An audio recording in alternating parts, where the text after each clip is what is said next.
Bom dia, gente. Então, hoje nós vamos estudar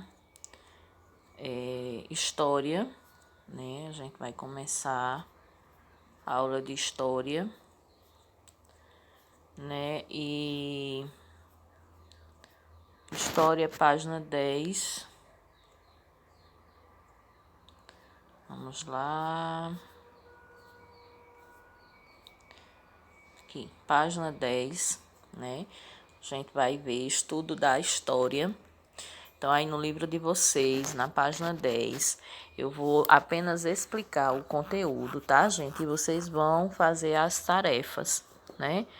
Então, aí, na página 10, está falando um pouquinho sobre o estudo da história, como é feito o estudo da história. Então, estudar o passado é importante, pois nos ajuda a entender como viviam as pessoas que existiram antes de nós e a perceber quais costumes e práticas mudaram e quais permaneceram. Isso quer dizer que é possível refletir sobre a história com base nas mudanças e permanências que identificamos na sociedade, né? Então, a história ela é importante, né? É importante a gente saber o que é que aconteceu, o que é que está acontecendo, né? Então, para isso, existe o quê? O historiador, que é quem produz o conhecimento histórico, ao se dedicar a investigar e interpretar os fatos ocorridos ao longo do tempo. Então, uma pessoa, né, que ela é historiadora, né, então ela vai atrás dos fatos, de fotos, dos acontecimentos, para que ela possa contar a história, né? Porque se ninguém for atrás dos fatos, né, das coisas que aconteceram, como é que, né, a gente vai saber da história? Então, para isso tem o quê? O historiador, né? E é essa pessoa que faz isso. As transformações na história podem ocorrer em ritmos diferentes, né? De maneira mais imediata ou mais lenta, né? Então, aí vocês têm, né, no livro aí de vocês, ó. Então, como eu falei, né, pode ocorrer em ritmos diferentes, né, de maneira diferente. Os acontecimentos de curta duração, acontecimentos, né, mudança de média duração e longa duração, certo? Então, aí, como a gente vê, né, os acontecimentos de curta duração são aqueles que ocorrem rapidamente em um curto período de tempo, como dias, semanas ou meses, por exemplo. Uma partida de futebol, a realização de um show ou a gestação de um bebê. Então, é um acontecimento de curta duração, né? Algo que acontece em pouco tempo, né? Poucos minutos ali já aconteceu. As mudanças de média duração podem ser percebidas ao longo da vida de uma pessoa, pois ocorre com o passar dos anos, como as inovações que acontecem nos modos de vestir e na moda a cada 5 ou 10 anos. Então, é média duração. E temos também, né, as mudanças a longo prazo, de longa duração, né? Há mudanças que ocorrem de maneira lenta, demorando centenas ou milhares de anos para acontecer. Esse é o tempo da longa duração, que pode ser percebido com o trabalho do historiador. Por exemplo, a mudança nas paisagens ou a evolução nas técnicas utilizadas na agricultura. Então, são acontecimentos de longa duração. Por exemplo, né, a nossa cidade de Petrolina, né, há 10 anos atrás, né, 20 anos atrás, ela não era dessa forma, né? 20, 30 anos atrás, né, a nossa cidade, ela não tinha tantas ruas asfaltadas, né? Tantas casas, lojas de tantas de roupa, de sapatos, shoppings, né? Então, quer dizer, Hoje em dia tem shopping, tem várias ruas asfaltadas, né? O centro todo asfaltado, as ruas, né? Muitas lojas, enfim, foi uma mudança que ocorreu de longa duração. Não foi uma coisa que foi de uma hora para outra, né? E aí no livro de vocês tem aí, né, a partida de futebol, né, que é de curta duração, né? Nós temos a mudança nas roupas, né, que é de média duração, e nós temos aí o trabalho, né, os trabalhadores que eles conseguiram, né, seus direitos, né, e tudo, são trabalhadores escravizados, né, extraindo diamantes. Então, foi algo, né, que ocorreu de longa duração, né? Então, para que eles pudessem ter seus direitos, foi algo que aconteceu, né, lentamente, certo? Então, existem, né, alguns fatores em relação à história, né? Aí vocês vão fazer a página 11, tá? A página 11, que é de acordo com o texto aqui que eu passei para vocês. Aí vamos lá na página 12, o texto da página 12, né, que fala de fontes históricas, né? Então, para poder o historiador ele, né, escrever a história, né, algumas histórias de algo dos lugares, das coisas que estão acontecendo, ele precisa de quê? De fontes históricas, né? Você já sabe que a história é a ciência que estuda o passado. Mas como os historiadores descobrem o que ocorreu há centenas ou milhares de anos, né? É interessante isso. Como é que eles descobrem, né? O que aconteceu há centenas, há milhares de anos atrás? Porque eles não estavam lá, né? Há centenas e milhares de anos, né? Naquela época não estavam, muitos não estavam. Como é que eles descobrem, né?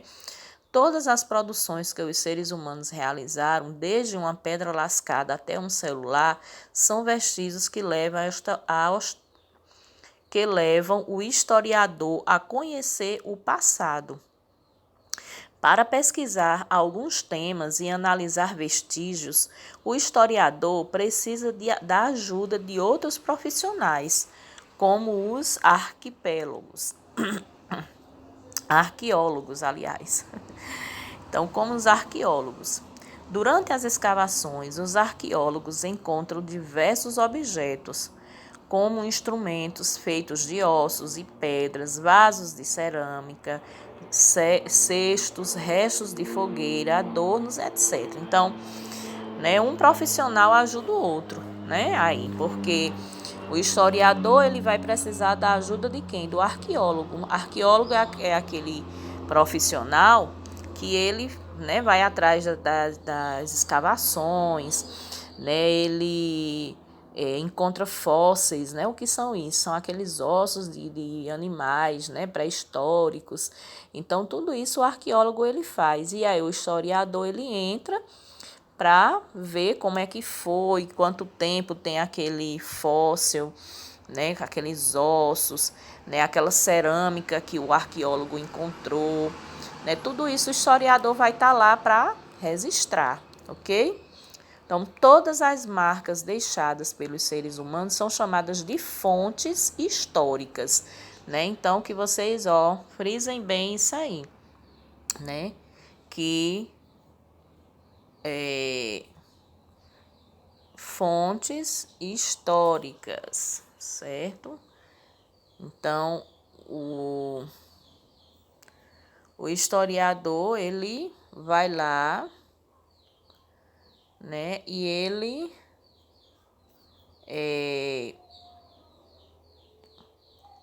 está lá nas fontes históricas, né? E são chamadas de fontes históricas, esses vestígios, né, que são encontrados, certo?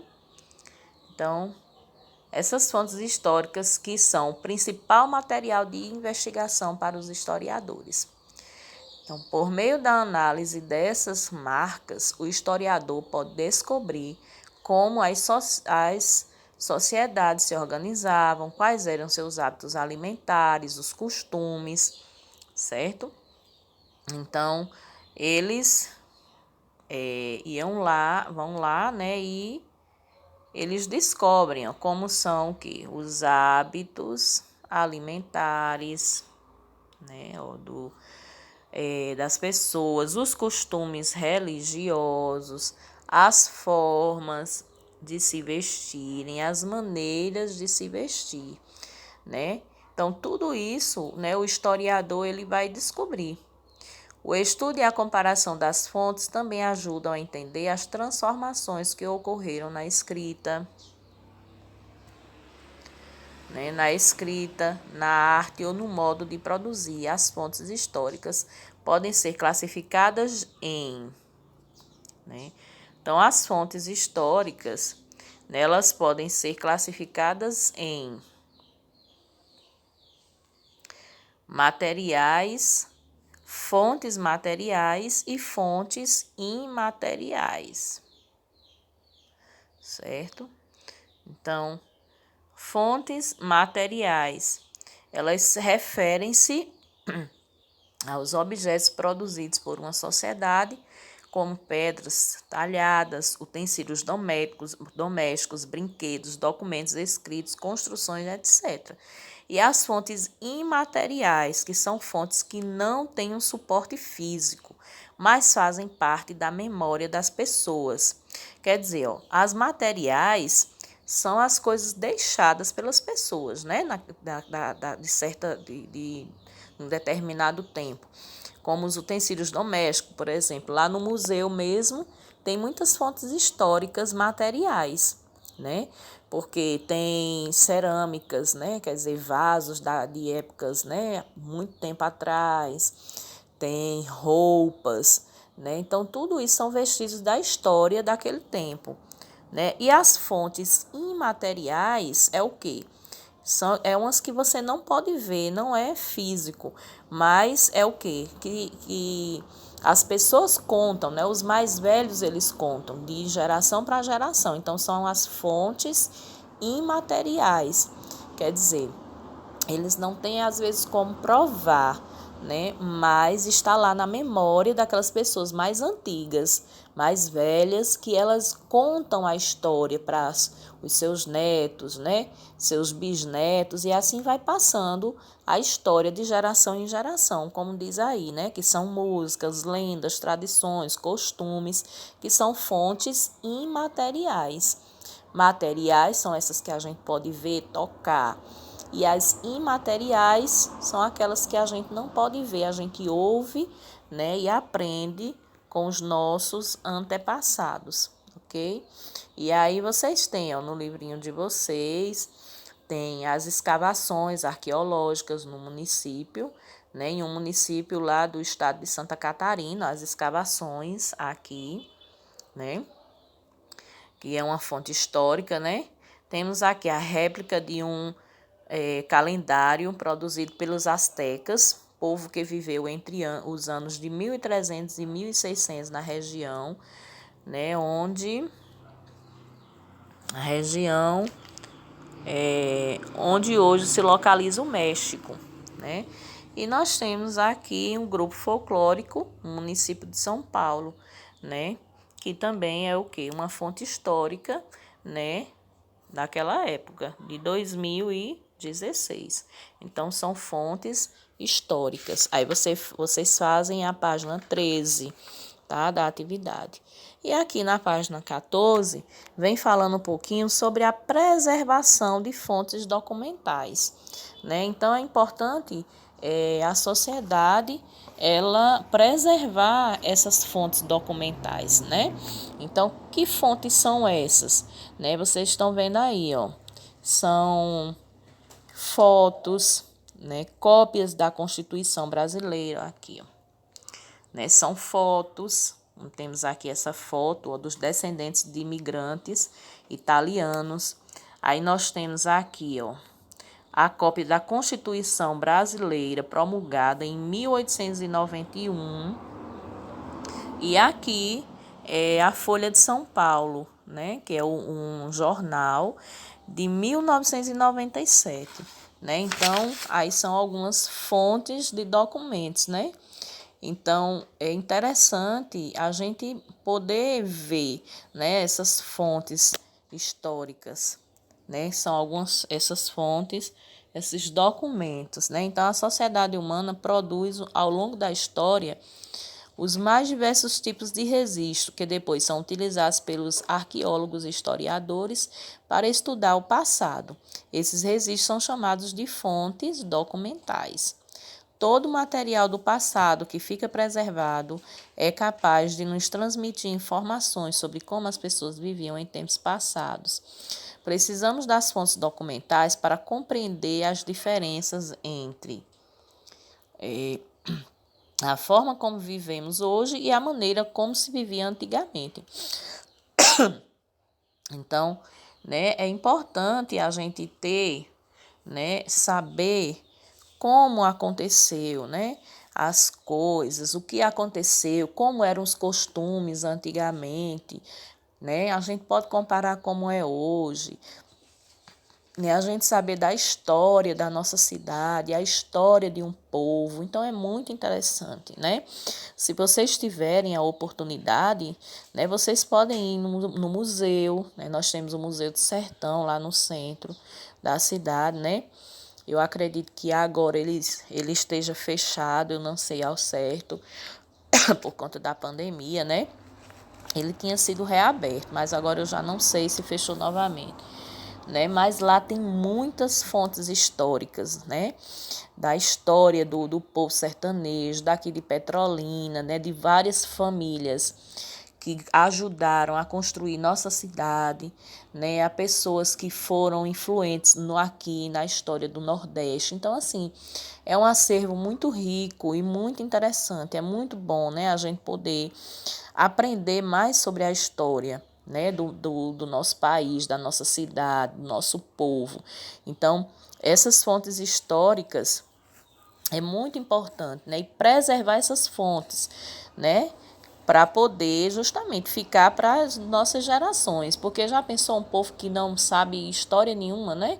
Então, quando vocês crescerem mesmo, vocês vão poder, né, passar as histórias que vocês vivem hoje para quem? Para os netos de vocês, para os bisnetos e assim por diante. E é interessante também a gente ter, né, não só passar falando, mas também a gente ter aquela fonte lá material, né, para mostrar, ó, aqui foi o que a gente vivia, aqui era com o que tinha naquela época, era o que a gente usava, enfim. Então, no museu, nos museus, né, nas bibliotecas, tem muitas fontes, fontes documentais, né, que são preservadas para a história, né, para a nossa história, certo? Aí vocês vão fazer a página 15, relacionado à preservação de fontes documentais. E aqui na página 16, o tempo da história. O tempo histórico relaciona-se diretamente com os grupos humanos, que muitas vezes promovem as mudanças sociais e outras vezes são modificados por elas. Os povos geralmente estabelecem um ponto de partida ou um marco para contar a sua história, né? Então, aí, ó, no livro de vocês, tem aí, né, em 47 a.C.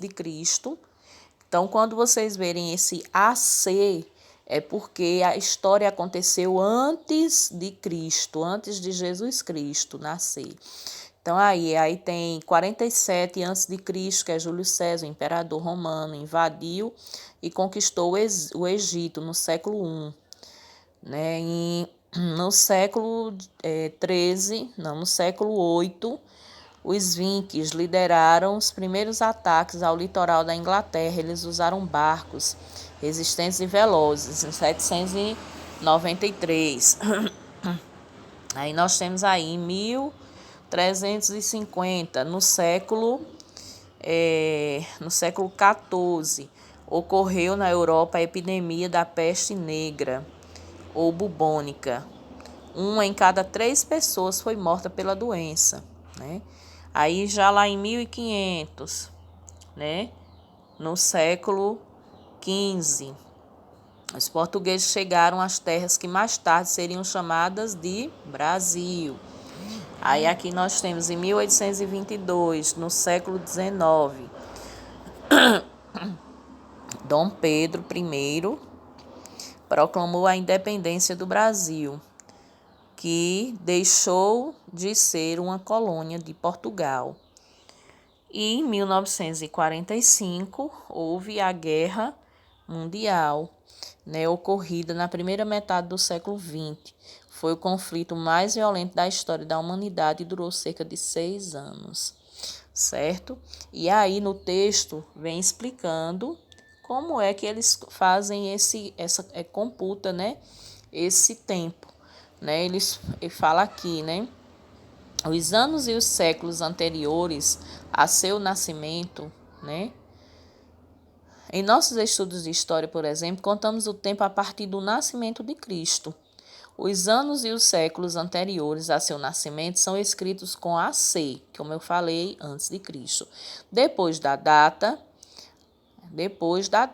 As datas que vieram após seu nascimento não precisam ser escritas com as letras depois de Cristo, basta escrever o ano. Além desse marco, em muitas datas históricas utilizam-se algarismos romanos, como eu mostrei para vocês aí, como no caso de registrar os séculos. Como não existe o ano 0, o ano 1 ao ano 100 denomina-se século 1. Né? Porque esse século já está dizendo 100 anos, né? Então, aí, do 1 ao 100 está dizendo século 1. Do ano 101 ao ano 200, designa-se século 2, e assim por diante, tá? Então, essa é a nossa aula de história. Façam a página 17, tá? E vejam direitinho, ouçam o vídeo, prestem atenção e façam as atividades. Tchau, tchau.